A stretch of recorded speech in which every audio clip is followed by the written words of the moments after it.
Bonjour à tous, je suis Franck Marchex, fondateur de Confidence de Coach et je suis très heureux de vous accueillir pour cette nouvelle capsule vidéo. Je vais à nouveau répondre à une question dans cette capsule qui est la question de Loïc. Et Loïc qui souhaiterait savoir si le bonheur est inné ou s'il se construit et si nous sommes tous égaux devant cette question. Et ensuite, il voudrait savoir, bien évidemment, s'il y a des techniques pour réussir à façonner sa vie. Alors, Loïc, pour répondre à cette question, il faudrait que je vous renvoie vers une conférence qui a été faite par Frédéric Lenoir et qui nous parle beaucoup de psychologie positive. Et dans cette conférence, il nous enseigne qu'en fait 50% de notre ADN est entre guillemets orienté bonheur ou orienté, on va pas dire malheur, mais en tout cas orienté plus à voir les choses négatives. Et ce qu'il affirme dans ses écrits, ce qu'il affirme dans ses conférences ou même dans ses formations, c'est que donc 50% de notre identité est déjà orientée dans un sens ou dans un autre. Ça veut dire que à partir du moment où nous avons déjà en nous cette capacité à voir les choses positives, eh bien ça va être forcément beaucoup plus facile pour nous d'avoir une vie orientée vers le positif. Maintenant, ce qu'il affirme, ce qu'il nous démontre, ce qu'il veut bien évidemment partager avec nous, et ça j'en suis intimement persuadé parce que je le vois bien au niveau de ma propre clientèle, c'est que on peut apprendre à être heureux. On peut apprendre à utiliser des techniques qui nous renvoient vers une meilleure harmonie, qui nous permet de nous guider vers le bonheur, ou en tout cas de profiter au quotidien beaucoup plus efficacement des petits moments, des petites joies, de tout ce qui fait que les choses se déroulent bien dans notre vie. Ça s'enseigne. Et on peut capter ce type d'enseignement. Donc, évidemment, ceux qui vont avoir l'avantage de naître avec cette capacité, quand en plus ils enseignent ça, alors là, c'est l'explosion et évidemment, c'est un débordement.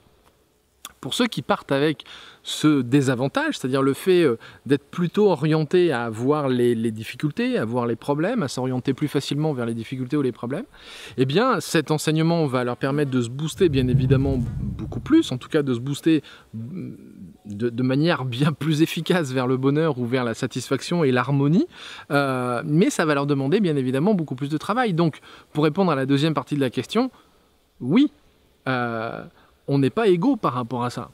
On n'est pas égaux parce que y a ceux qui démarrent avec cette facilité et ceux qui l'ont pas. Donc, reste à savoir dans quelle partie est-ce que chacun d'entre nous nous situons. Moi, je suis intimement persuadé d'être né avec ces 50% positifs, c'est-à-dire je vois la vie de manière positive, quoi qu'il en soit, quoi qu'il arrive, et j'ai cette faculté, cette capacité-là. Mais je vois bien que tout le travail de développement personnel qu'il y a derrière, ce que j'ai pu faire depuis des années et des années, fait qu'aujourd'hui, ça va encore plus vite, c'est encore plus efficace. Maintenant, j'aimerais aussi vous alerter un petit peu. Attention au développement personnel, parce que là-dessus, ça me paraît important de faire une légère digression, dans le sens où le développement personnel n'est pas fait pour dire « je suis heureux tout le temps ». Je suis heureux sans arrêt. Je suis heureux, quoi qu'il arrive, quoi qu'il m'arrive, je suis heureux.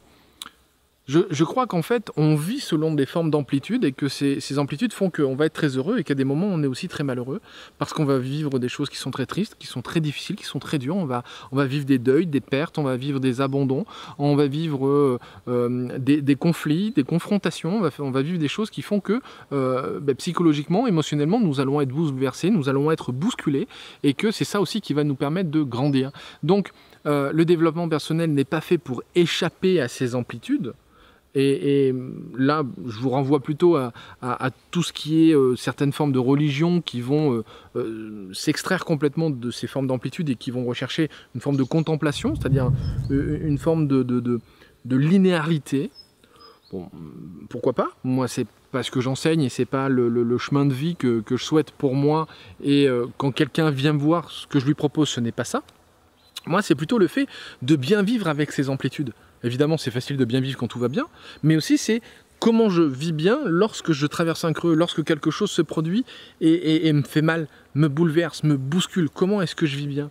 Donc, c'est plus facile pour ceux qui ont cette facilité, qui ont cette partie au niveau, on le voit bien, hein, les études en psychologie positive nous le montrent bien, les gens qui l'ont Alors on renvoie à l'ADN, on renvoie à tout ce genre de choses, mais ils l'ont. La naissance, ils l'ont, ils grandissent comme ça, malgré leur enfance, malgré tout ça. Mais, encore une fois, cette partie-là, elle peut être enseignée, enfin l'autre partie, j'entends, elle peut être enseignée, elle peut bouger. Alors, je tiens à m'excuser parce que j'entends énormément de bruit autour de moi, sont les agriculteurs qui sont en train de faire les bottes de foin. J'espère que ça ne résonne pas trop dans le micro, en tout cas je m'en excuse si c'est le cas. Et je vais tenter de parler un petit peu plus fort. Donc, pour en revenir à ce que j'étais en train d'expliquer, voilà, vous avez ces deux parties. Enfin, ces deux parties. Nous sommes constitués d'une multitude d'identités et d'une multitude de choses en nous. Et dans cette construction, eh bien, vous avez ceux qui naissent avec cette facilité et ceux qui ne l'ont pas et qui vont devoir l'apprendre. Mais en tout cas, soyez-en sûrs, la psychologie positive aujourd'hui nous montre, nous pouvons apprendre à vivre mieux. Donc, y a-t-il des techniques, Loïc me posait c'était la fin de sa question, y a-t-il des techniques pour aller de mieux en mieux ou pour vivre mieux? Oui, il y a des techniques, il y a plein de techniques. Quels que soient les coachings que vous pouvez faire, quelles que soient les thérapies que vous pouvez suivre, quels que soient les enseignements spirituels que vous pouvez suivre, ils vont vous guider vers un mieux-être, ils vont vous guider vers une meilleure harmonie, ils vont vous guider vers quelque chose d'encore plus grand, vers ce qu'on appelle du développement personnel. C'est-à-dire, je développe ma personnalité, je développe mon aura, je développe ce qui se passe à l'intérieur de moi. Et ça, c'est quelque chose que vous pouvez faire au quotidien.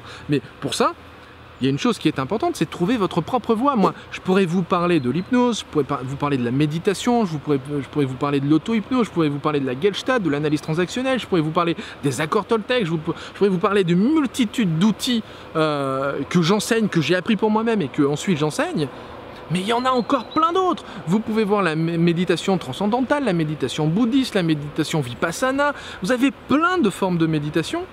Et je ne vous parle que de la méditation. Si vous allez dans d'autres formes de recherche spirituelle, vous avez des religions, quelles que soient les religions qui vous intéressent. Là, vous en avez aussi pléthore de religions. Donc, l'idée n'est pas quelle est la technique, quel est l'outil qui va me permettre d'aller mieux. Parce que je ne peux pas répondre dans cette question. Je ne peux pas répondre à cette question dans cette vidéo. C'est impossible. La seule chose que je peux être, c'est honnête avec vous-même, humble, en disant...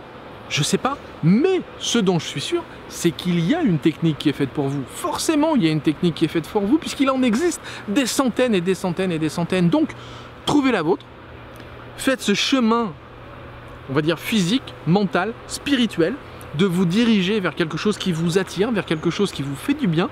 Faites attention aux gens qui vous font des fausses promesses, ou qui vous font des promesses un peu trop alléchantes.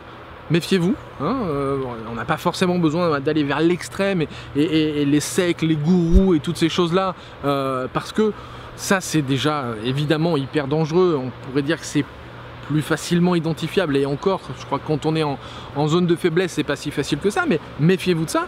Mais vous pouvez aussi vous méfier de certains coachs, de certains thérapeutes, de certaines choses comme ça, qui, même avec énormément de bienveillance, eh bien, peuvent vous faire des promesses qui font que vous allez mieux parce que vous travaillez avec eux, vous allez mieux parce que vous développez des techniques avec eux. Ça, c'est faux. Trouvez votre technique, trouvez votre, comment dirais-je, votre cœur, votre âme dans ces techniques-là et voyez comment vous pouvez le développer par vous-même, parce que ce qui compte en priorité, c'est votre autonomie. Donc, trouvez une technique qui vous permette d'aller de plus en plus vers l'autonomie. Je m'arrête là au niveau de la vidéo parce que je sens que le bruit est en train d'augmenter. Donc j'ai vraiment envie que cette vidéo reste vraiment avec une énorme valeur. Partagez-la tout autour de vous sur les réseaux sociaux. Abonnez-vous sur la chaîne Confidence de Coach. Et bien évidemment, je vous adore, je vous apprécie. Merci beaucoup de continuer à me suivre par l'intermédiaire de la chaîne Confidence de Coach sur YouTube et sur le site internet Confidence de Coach. Et encore une fois, prenez soin de vous, prenez soin des autres et faites en sorte de changer le monde, de changer votre monde. Je vous dis à très bientôt dans une prochaine capsule. Ciao!